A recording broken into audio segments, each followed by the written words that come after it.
women-run components are chip-timed. Please support MBCC's goals to prevent breast cancer by registering or making a pledge today at mbcc.org/swim.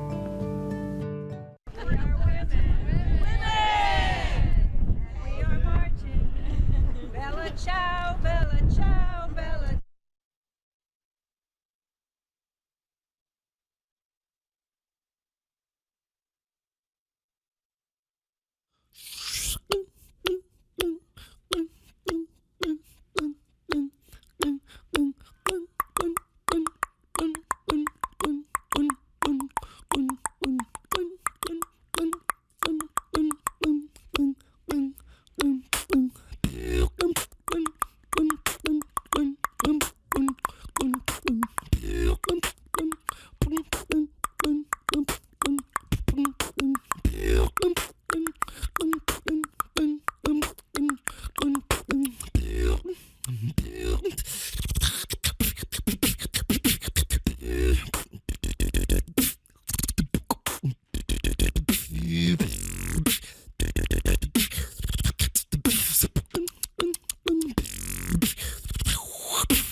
I don't know what I'm doing right now. Kind of high. Yup. Let's do something else.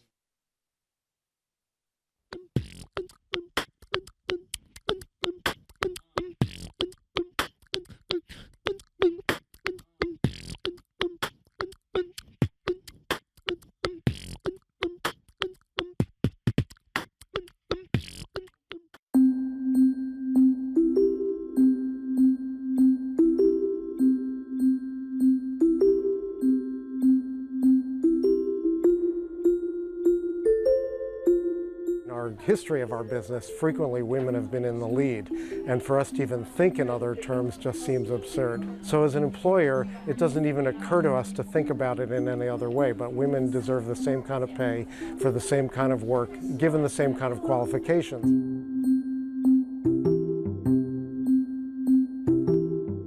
I do it because I guess it's the right thing to do. I also do it because I think it's going to help our business. To be quite honest, I think it's beneficial for our business and for our staff to understand that we're a fair employer. It's good for a variety of reasons. One is because employees that are paid a fair wage tend to do better customer service. Welcome to Happiness in the City. This is Barbara, and today is a wonderful, beautiful Friday. In which we are going to have Cambridge Dance party between 7 o'clock and 11 o'clock in front of the City Hall. So please come. It's always a wonderful experience to see so many happy people around expressing joy and wonderful things that the spirit of the city encourages. So see you there between 7 and 11.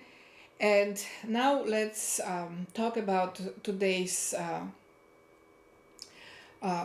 concept, today's focus of my reflections, and that is the concept of limits.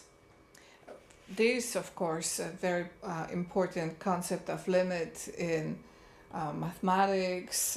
So it's part of the very well-defined system of measurements.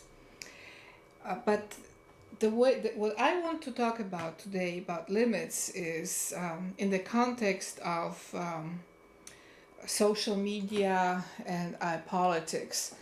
We have forgotten that concept, but it is very important because it refers to the measure of what is the right thing, and it is not always an easy thing to know and to calculate, but we can use the opposite concept, limitless, unlimited.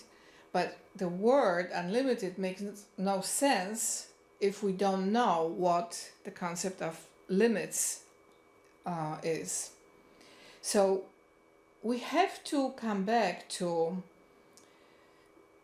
thinking about it and understanding measures within the context of internet, within the context of the city, the world, because it allows creation of certain order of things. And there are two things that can happen with the concept of limit. One, that limit becomes substitute of unlimited, and that's bad. But if the concepts of measurements of limits create foundation, then when unlimited things start happening or limitless things start happening, you know that they are outcomes of either certain exceptions or boundless measures, but you have a sense that they come out of a sense of order that the concept of limits provides. This concept is used, of course, in arts, in education, in economics. Almost everywhere you look around, there's a concept of limits. Within our lives, we have lifespans. So our journeys here on Earth have a certain limit too, and it's different within different lives of individuals' journey, but this is what is limited. And from the concept of understanding lifespan, we know that by faith we can enter unlimited life, which is eternal life in paradise. So the concept of unlimited, everlasting life in paradise with God comes from understanding of limited nature of our life here on earth. So even the application of limit to understanding the duration of life creates a certain expectation and a sense of order. There are, of course, applications of limits with everything connected with boundaries. And today we have a lot of discussions about what should be the right measure of immigration, or what should be the right measure of spending. And when you look at what is happening in political thought today, you see the lack of thinking in terms of that concept of the right measure.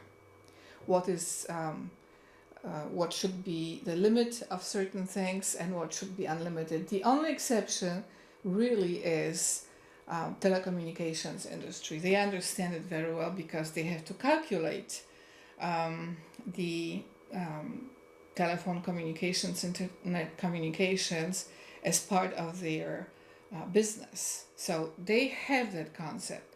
And when you live within it, it creates a sense of order and creates a certain predictability in thinking about what is profitable, what is not profitable, about the reach. So it's very important to have that.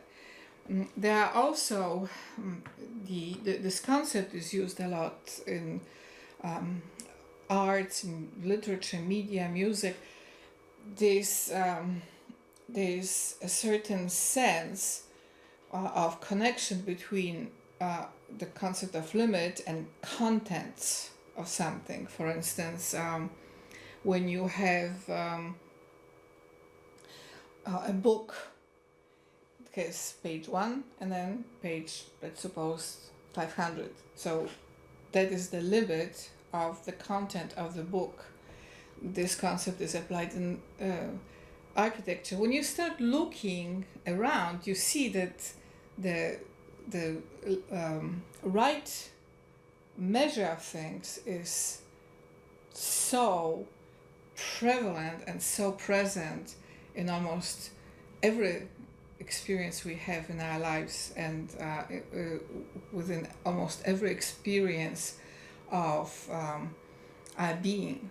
So it is interesting to start thinking about it, because one of the things that proper understanding of the concept of limit creates is a certain balance within a person and a certain peace between an individual and other individuals, because before putting excessive demand on another individual, you think about the limits of that person and the circumstances of the person, and you start evaluating those demands, and then you don't put excessive demand on another individual, so then you have a friend.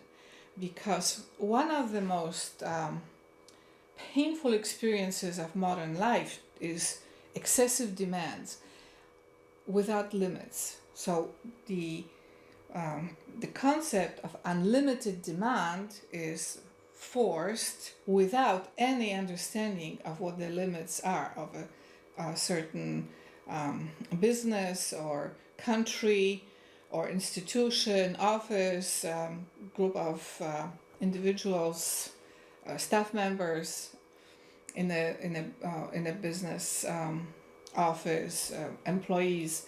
So we have to start thinking about it, because if we have intelligent application and understanding of that concept, then we can have peace with our neighbors and with other countries, because we will know not to apply unlimited demands on them.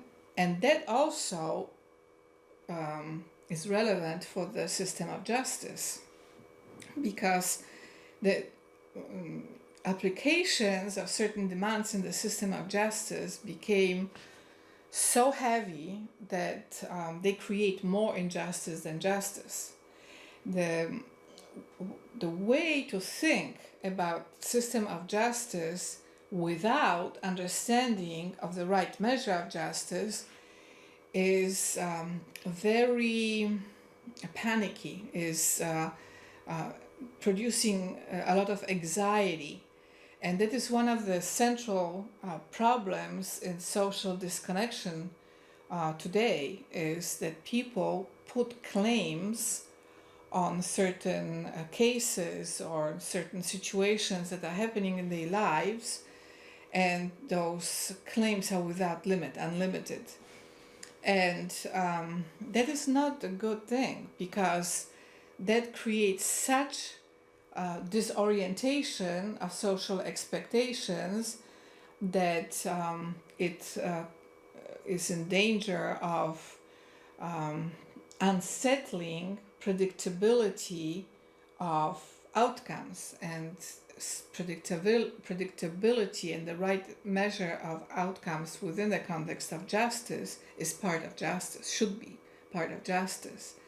And that also includes situations in which there is no justice applied at all, just total neglect when somebody was wronged. So we have to apply thinking about right measures to social situations and political situations and economic situations, and that it's not only the right measure in terms of understanding the scope of what is happening, but also what would be the limit of particular situations that peace can be applied. And I think that it's a mystery to me that that concept was abandoned.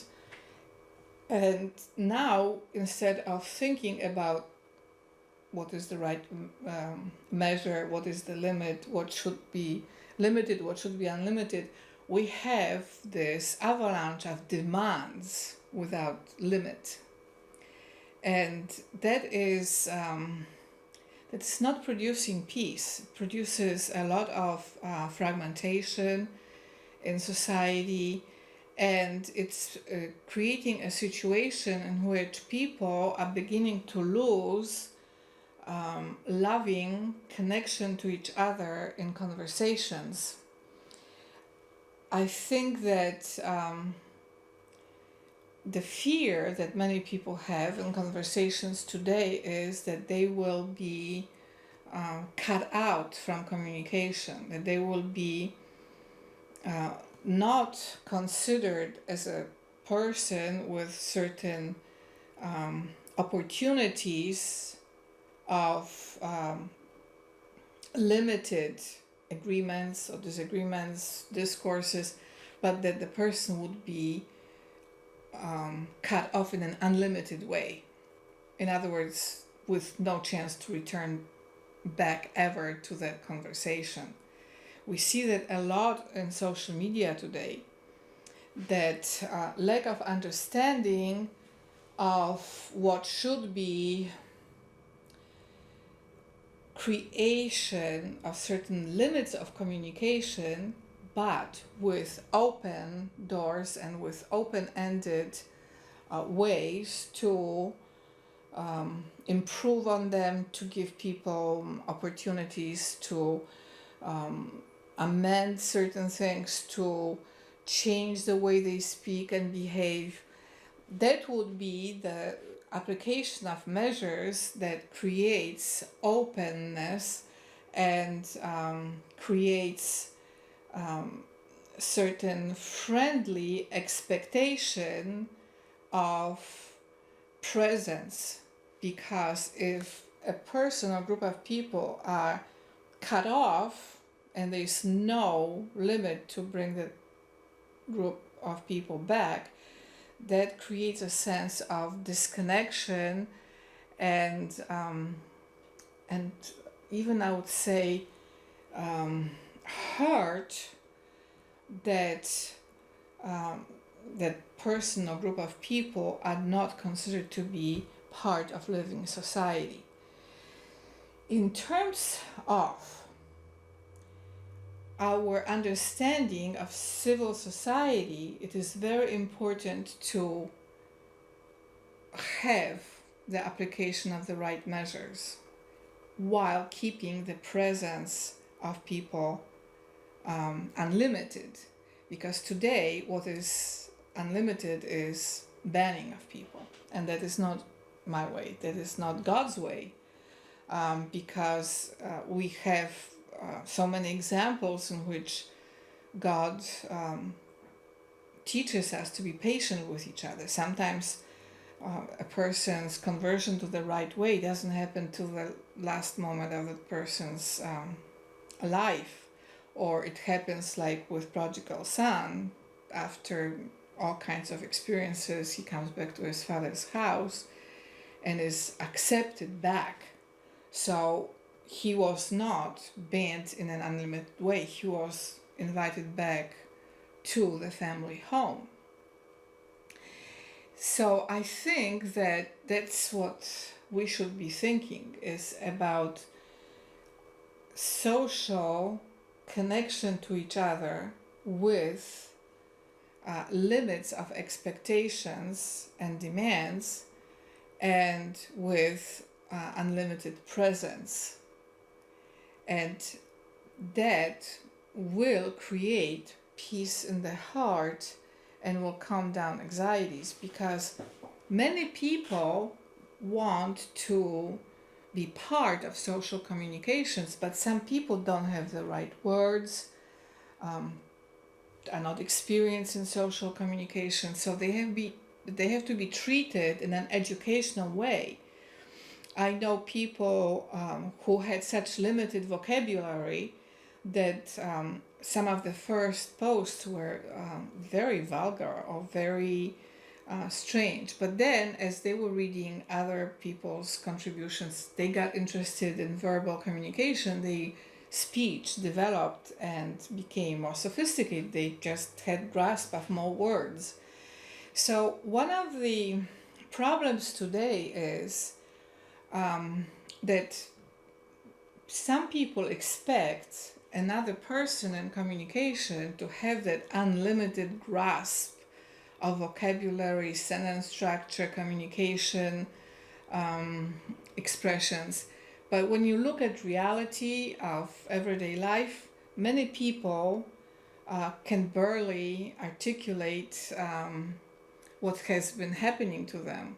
And without educational context and a sense of acceptance of their limits, they just shut down and they never learn. That is not something that I would encourage, because you never know what that person will eventually accomplish. I know people who had problems with articulation and voice and communication, and they were encouraged to develop those skills and talk no matter what, and they ended up being very highly developed entrepreneurs or scholars or teachers. So we have to have that understanding that our lives are also about measures. One of the things to be very careful about while thinking about limits is that some people put limit demand on another person and never allow that person to develop beyond that. So this is something that we have to understand, that the concept of limits in our lives is about understanding the current reality, but we should always be open to seeing how they develop, how they can apply new experiences into who they are as a person, and then show high levels of what they can achieve. So traditional educational theories understood that, and the application of what should be limits was always with the expectation that that person can exceed it, that that person can have breakthroughs and just go to a high level of articulation, thinking, writing, speaking. So we have to have that expectation of development, so that limits are not put to restrain, but to acknowledge the current reality and expect opening. And I think that that way of thinking will heal a lot of social relationships, because the thinking about limit as restraint blocks from any opportunity of developing a new way of connecting, a new way of relating. So restraining is like total opposite of limit, in the sense it becomes unlimited banning. And I think that we have a lot of it today in neighborly relationships. People put those bans on each other without any opportunity to work things out, to talk things through, to pray to God for His communication to come in, and just to be patient with each other and bear with each other. I had a situation in my life when somebody who was banned from almost all situations of social interaction was the only person who helped me. And then incredibly awesome miracle of God happened. So if I had banned that person like other people were banning her, I would have never had that miraculous healing from God. But I grew up thinking about my neighbors and family members and everybody around me as just being there to experience their lives. And it was very, very similar to thinking about birds flying, fish in the oceans.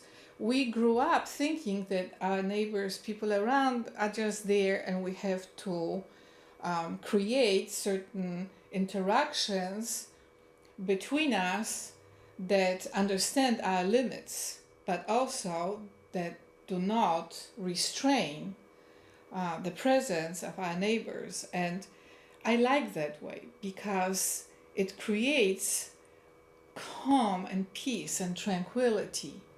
And then there is no fear among neighbors and family members, but there is this trust of home and belonging. So let's restore thinking about this